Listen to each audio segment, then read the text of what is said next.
Hi friends, welcome. Baakiyalakshmi இன்னைக்கு எபிசோட்ல வந்த இன்ட்ரெஸ்டிங்கான சீன்ஸ் பத்தி பார்க்கலாம். ராதிகா வீட்டில் நடக்கிறத காமிக்கிறாங்க. கோபியோட அப்பா டைம் என்ன ஆகுது, இன்னும் எனக்கு காஃபி வரல அப்படின்னு சொல்லிட்டு இருக்கிறாரு. ராதிகா வேகமா காஃபி போட்டு கொண்டு வந்து கோபிக்கும் கோபி அப்பாவுக்கும் கொடுக்குறாங்க. என்ன காஃபி இது, ஒரே கசப்பா கசாயம் மாதிரி இருக்கு அப்படின்னு சொல்றாரு அவரு. ஆனா கோபி சொல்றாரு, அதெல்லாம் காஃபி கரெக்டா தான் இருக்கு ராதிகா, பெர்ஃபெக்டா இருக்கு அப்படின்னு சொல்றாரு. கோபி அப்பா மார்னிங் என்ன பிரேக்ஃபாஸ்ட் அப்படின்னு கேட்கிறாரு. மார்னிங் பிரெட் அப்படின்னு சொல்றாங்க ராதிகா. பிரெட் எல்லாம் பேக்கரியில வச்சிருப்பாங்க, அதை வாங்கி வச்சு நீ என்ன பண்ண போற அப்படின்னு கேட்கிறாரு அவரு. எனக்கு பிரெட் எல்லாம் வேணாம், எனக்கு பொங்கல் செஞ்சிரு, பொங்கல் சாம்பார் சட்னி வடை இருந்தா இன்னும் நல்லா இருக்கும் அப்படின்னு சொல்றாரு. மத்தியானம் லஞ்சுக்கு வத்த குழம்பு, புடலங்காய் பருப்பு போட்டு கூட்டு, முட்டை ஆம்லேட்டு, அது போக உருளைக்கிழங்கு பொரியல் இதெல்லாம் பண்ணிரு அப்படின்னு சொல்றாரு. இதெல்லாம் செஞ்சு வச்சுட்டு நான் எப்படி வேலைக்கு போக முடியும் அப்படின்னு கேக்குறாங்க ராதிகா. ஆமா, நீ சொல்றது கரெக்ட் தான், வேணா அந்த முட்டை ஆம்லேட்டை நான் போட்டுக்கிறேன், மத்ததெல்லாம் நீ சமைச்சிரு அப்படின்னு சொல்றாரு அவரு. ராதிகா இப்ப கோபமா கிச்சனுக்குள்ள வராங்க. கோபிட்ட ராதிகா சொல்றாங்க, உங்க அப்பா வேணும்னே பண்றாரு அப்படின்னு சொல்றாங்க. ஆமா ராதிகா, அவர் வேணும் தான் பண்றாரு, சீக்கிரமா இதுக்கு நான் ஏதாவது ஒரு ஏற்பாடு பண்றேன் அப்படின்னு சொல்றாரு கோபி. அவர் சொல்ற சமையல் எல்லாம் பண்ணிட்டு நான் எப்ப வேலைக்கு போக முடியும் அப்படின்னு ராதிகா கேக்குறாங்க. அவர் அந்த வீட்டுல நல்லா சாப்பிட்டு பழகிட்டாரு, ஏதோ ஆசைப்பட்டு கேட்டுட்டாரு, செஞ்சு கொடுத்துட்டு ராதிகா அப்படின்னு சொல்றாரு கோபி. இனியா இப்போ பேக் எடுக்கிறதுக்காக அந்த சைடு வராங்க. அங்க பாக்கியா வீட்டுல இருந்தாங்க, எல்லாமே சமைச்சு கொடுத்தாங்க, நான் அப்படிலாம் பண்ண முடியாது அப்படின்னு ராதிகா சொல்றாங்க. இனியா சொல்றாங்க, எங்க அம்மா ஒன்னும் வீட்டுல சும்மா இல்ல, அவங்க ஒரு ஆண்டர்பிரனர் அப்படின்னு சொல்லிட்டு போறாங்க.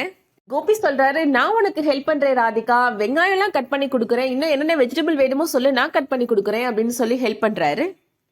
கோபி அப்பா இனியாட்ட சொல்றாரு, அங்கெல்லாம் இவன் கிச்சனுக்குள்ள போயிருப்பானா, தண்ணி வேணா கூட ஹால்ல உட்காந்துக்கிட்டே தண்ணின்னு தான் கேட்பான், இங்கே பாரு என்னெல்லாம் பண்றான்னு அப்படின்னு சொல்றாரு. அடுத்ததான் எழில் ஆபீஸ்ல நடக்கிறத காமிக்கிறாங்க. எழில் அமிர்தாவுக்கு கால் பண்றாரு. வர்ஷினி போங்க வராங்க, எழிலோட போனை வாங்கிடுறாங்க. வாங்கிட்டு என்ன அமிர்தாவுக்கு கால் பண்றீங்களா அப்படின்னு கேக்குறாங்க. அமிர்தாலாம் இனிமே உங்க வாழ்க்கையில வரவே மாட்டா அப்படின்னு சொல்றாங்க. எழில் வர்ஷினிட்ட கேக்குறாரு, நீங்க அமிர்தாவை பார்த்து ஏதாவது பேசுனீங்களா அப்படின்னு கேக்குறாரு. எனக்குலாம் அமிர்தா ஒரு ஆளே கிடையாது, நான் எதுக்கு அவளை பார்த்து பேச போறேன் அப்படின்னு வர்ஷினி கேக்குறாங்க. உங்களுக்கும் எனக்கும் தான் கல்யாணம் நடக்க போகுது, இனிமே உங்க வாழ்க்கையில அமிர்தா கிடையாது அப்படின்னு சொல்லிடுறாங்க வர்ஷினி. அடுத்ததா பாக்கியா வீட்டுல நடக்கிறத காமிக்கிறாங்க. பாக்கியா மாமியாரும் செலியனும் இப்போ வீட்டுக்குள்ள வராங்க. என்னத்த கோவில் போயிட்டு வந்துட்டீங்களா அப்படின்னு பாக்கியா கேக்குறாங்க. செல்வி ஜெனிட்ட சொல்றாங்க, அம்மாட்ட கேளு ஜெனி, அவங்க கோவில் தானே போயிட்டு வந்திருக்கிறாங்க, நெத்தியில திருநீர் இல்லையேன்னு கேளு ஜெனி அப்படின்னு சொல்றாங்க. ஜெனி பாக்கியா மாமியார்ட்ட கேக்குறாங்க, பாட்டி நீங்க கோவில் தானே போயிட்டு வந்தீங்க, நெத்தியில திருநீர் இல்லையேன்னு அக்கா கேட்க சொல்றாங்க அப்படின்னு போட்டு கொடுத்துடுறாங்க. செல்வி சொல்றாங்க, ஐயோ அம்மா அதெல்லாம் நான் கேட்கல ஜெனிட்ட அப்படின்னு சொல்றாங்க.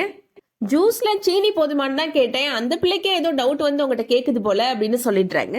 செலியன்ட்ட ஜெனி கேக்குறாங்க, நீங்க கோவில் தானே போயிட்டு வந்தீங்க, அப்புறம் நெத்தியில ஏன் திருநீர் இல்ல செலியா அப்படின்னு கேக்குறாங்க.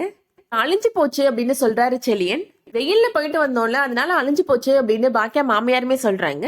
எந்த கோவில் போயிட்டு வந்தீங்க அப்படின்னு செலியன்ட்ட கேக்குறாங்க ஜெனி.